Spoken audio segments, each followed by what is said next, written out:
Vice President Mike Pence making the rounds this weekend.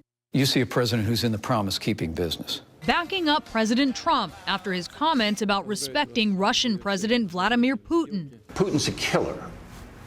A lot of killers. We got a lot of killers. Why, you think our country's so innocent? You think our country's so innocent?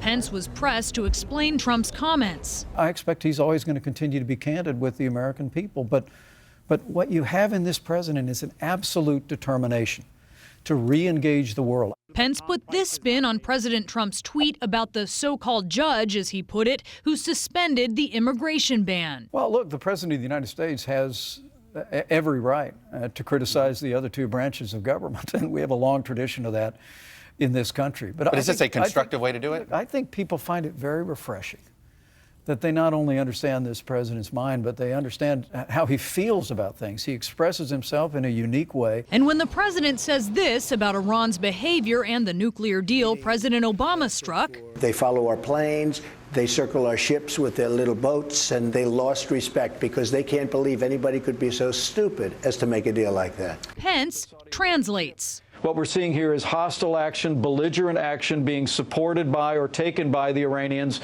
and we're just not going to put up with it anymore. The idea that Pence softens Trump's sharp edges has become a punchline. I love you, Mike. You're the reason I'm never going to get impeached. Of course, they haven't always been in lockstep.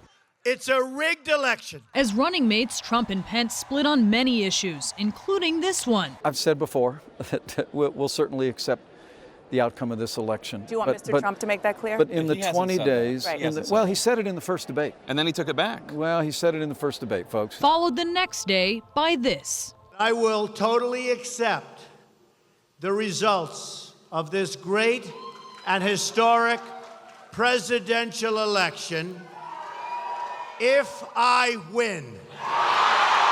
When audio of Donald Trump bragging about sexual assault surfaced, Grab him by the sources told CNN Pence considered dropping off the ticket, but ultimately Trump's defender-in-chief stood by him. When he said on national television he wasn't proud of it, he was embarrassed by it, I do believe that he expressed himself straight from his heart to the American people.